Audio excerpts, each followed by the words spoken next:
ចាប់ពីថ្ងៃទី18ខែមករាឆ្នាំ2026នេះតទៅអាជ្ញាធររាជធានីភ្នំពេញសម្រាប់ហាមឃាត់ការលក់ដូរនៅមហាវិថីម៉ៅសេតុងមុនីរ៉េតនិងតំបន់ជុំវិញផ្សារដើមក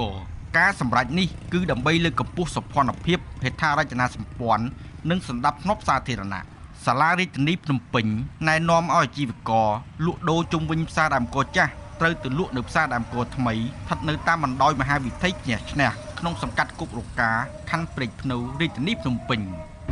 វាពិបាកបងយើងធ្លាប់លក់នៅនេះហើយដល់ពេលទៅនោះវាយើងអត់ដែលលក់អញ្ចឹងវាយ៉ាងពិបាកបន្តិចបើយើងនៅលក់នេះយើងលក់រាប់ឆ្នាំមកយើងមានមួយមានអីនៅនេះអញ្ចឹងដល់ពេលទៅលក់នោះយើងថ្មីចាស់អញ្ចឹងហើយការលក់ដូរក៏វាមិនដឹងដែរមិនលោកគឹមសានជាអាជីវករលក់បន្លែនៅផ្សារដើមកចាស់ហាក់ស្ទាក់ស្ទើរក្នុងការសម្រេចចិត្តទៅលក់នៅផ្សារដើមកថ្មីក្នុងខណ្ឌព្រែកភ្នៅបាននិយាយរឿងផ្សារគេគឺវាល្អហើយថ្មីនឹងគេរៀបចំអីក៏ល្អដែរសម្រាប់ខ្ញុំហើយបើភ្លៀងអីក៏អត់ពិបាកដែរសម្រាប់ខ្ញុំបើថាទៅហ្មងគឺលោយហើយតែសំខាន់អ្នកទិញគេអត់ទៅទេ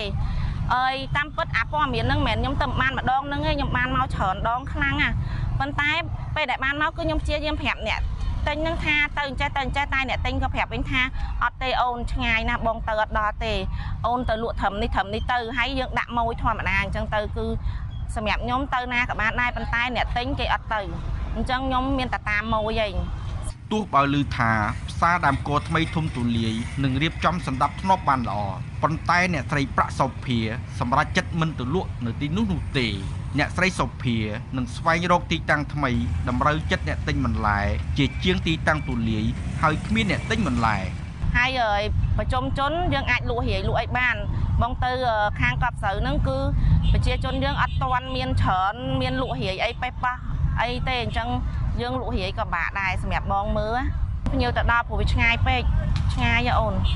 ដូចអ្នកទិញ1គីឡូ2គីឡូឬ10គីឡូអីគេមិនទៅទេដូចអ្នកទិញអាវ៉ាន់ដាក់ហាងអីក៏គេអត់ទៅដែរសម្រាប់បងជំរឿគឺទៅខាងជនីអូដឹមអូន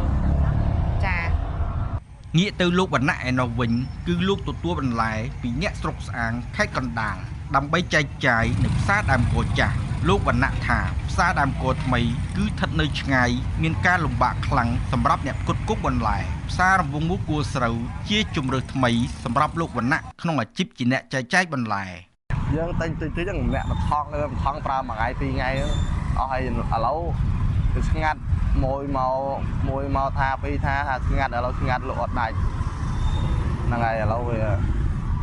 មានអ្នកលក់នេះអីនៅក្បែរហ្នឹងយើងស្ងាត់អត់គ្នា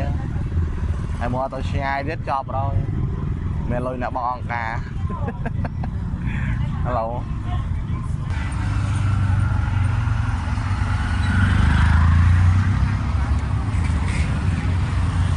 ណាមួយវាឆ្ងាយហើយណាមួយសុវត្ថិភាពផ្លូវផងព្រោះយើងទៅយើងជិះតែម៉ូតូទៅហ្នឹងហើយពីហ្នឹងទៅដល់ហ្នឹងឆ្ងាយកប់ស្រូវទៅហ៎នៅហ្នឹងនៅជិតកប់ស្រូវហ៎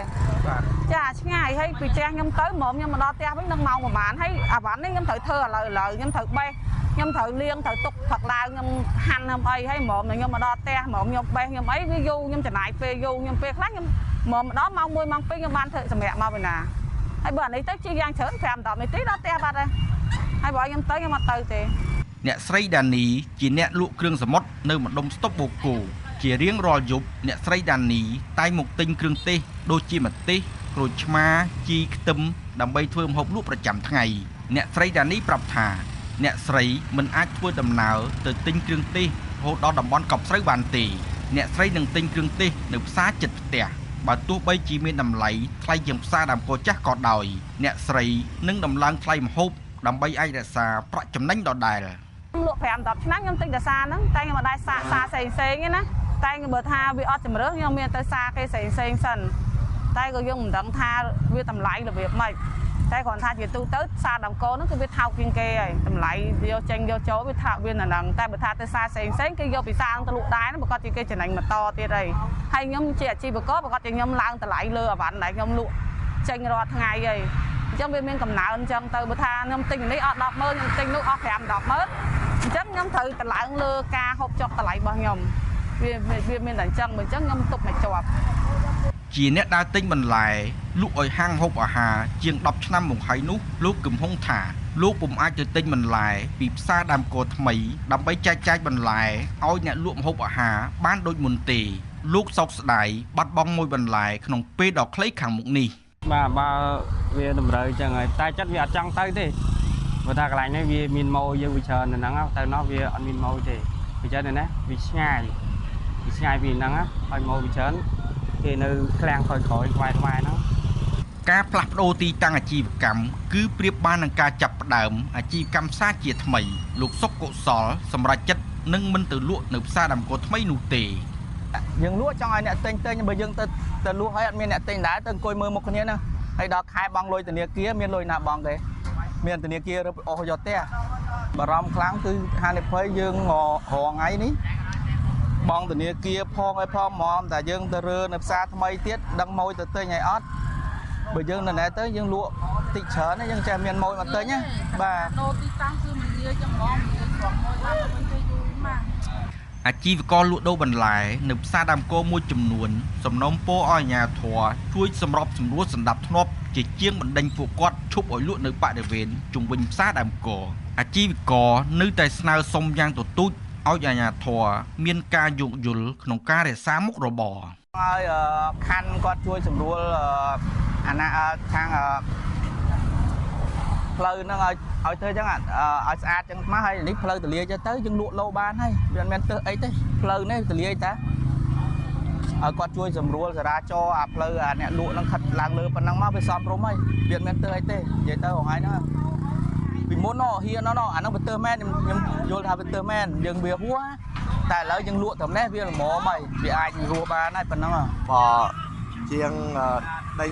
អ្នកលក់ដូរជាវកយលក់ដូរអញ្ចឹងឲ្យយើងចម្រួលខិតមកក្នុងមកការកោចផ្ទះអញ្ចឹងខិតមកក្នុងមកកុំឲ្យការកោចផ្ទះសម្រាប់ខ្ញុំជាអាជីវករអត់មានអីទេមានតែម្រាមដៃ10ស្នើដល់ថ្នាក់ដឹកនាំគ្រប់លំដាប់ថ្នាក់ដែលតែងតែមើលថែខ្ញុំកន្លងមកខ្ញុំដឹងថាវាស្ទះប៉ុន្តែសម្រាប់ការលក់ដូរខ្ញុំគឺលក់តែពេលយប់ទេគឺអត់បើថាស្ទះខ្ញុំទទួលស្គាល់ស្ទះដល់ប្រឡប់បន្តិចហ្នឹងហើយម៉ោង5ម៉ោង6អីហ្នឹងថាយ៉ាងយូរម៉ោង7ហើយពួកខ្ញុំរើស្អាតបោសស្អាតអស់ហើយអញ្ចឹងបើប៉ះពាល់ក៏ប៉ះពាល់តិចតួចដែរអត់សូវប៉ះពាល់ច្រើនទេសម្រាប់ខ្ញុំពេលដែលឃើញការផុសអីហ្នឹងគឺមានការប្រាប់ថាឲ្យរៀបសណ្ដាប់ធ្នាប់ទៅខ្ញុំអត់ហ៊ានប្រកែកទេការរៀបសណ្ដាប់ធ្នាប់តែខ្ញុំស្នើសុំឲ្យថ្នាក់ដឹកនាំទាំងអស់រៀបឲ្យខ្ញុំនឹងឲ្យនៅចំណុចមួយដែលអត់ប៉ះពាល់សណ្ដាប់ធ្នាប់ព្រោះអីខាងយើងក៏មានខឿនមានអីដែរហើយពួកខ្ញុំអត់មានលក់ដល់24ម៉ោងទេលក់តែពេលយប់នៅពេលដែលបងប្អូនគេងគឺពួកខ្ញុំរកស៊ីអញ្ចឹងគឺខ្ញុំគិតថាបើប៉ះពាល់ក៏ប៉ះពាល់តិចដែរហើយខ្ញុំស្នើសុំថាសេដ្ឋកិច្ចឥឡូវពិបាកមែនទែនស្នើសុំឲ្យរាជរដ្ឋាភិបាលឲ្យគាត់ជួយខ្ញុំជួយមើលថែខ្ញុំពាក់ព័ន្ធនឹងការស្នើសុំរបស់អាជីវករលក់បន្លែនៅផ្សារដើមគោលោកស្រីដៅសំភ័សអ្នកនាំពាក្យរដ្ឋបាលសាលារាជធានីភ្នំពេញប្រាប់វិទ្យុបារាំងអន្តរជាតិយ៉ាងខ្លីថាគិតត្រឹមល្ងាចថ្ងៃ12មករាមានអាជីវករច្រើនលើសលប់បានទៅចាប់ឆ្នោតទទួលយកតូបលក់ដូរនៅទីតាំងថ្មីរួចហើយបន្ថែមពីនេះរដ្ឋបាលរាជធានីភ្នំពេញតាមរយៈទំព័រ Facebook របស់ខ្លួនបញ្ជាក់ថាអាជីវករដែលបានស្ម័គ្រចិត្តទៅលក់ដូរនៅផ្សារបោះដុំបន្លែផ្លែឈើផ្សារដើមគោថ្មីនឹងទទួលបានអនុគ្រោះថ្លៃជួលតូបរយៈពេល2ឆ្នាំដំបូងដោយពុំមានប្រាក់កក់និងពុំគិតថ្លៃទឹកថ្លៃភ្លើងរយៈពេល6ខែដំបូងផ្សារដើមគោថ្មីត្រូវបានវិនិយោគដោយក្រុមហ៊ុនចិនឈ្មោះចាងវាង Cambodia Real Estate Investment លើផ្ទៃដី30ហិកតាស្ថិតនៅខណ្ឌព្រែកភ្នៅ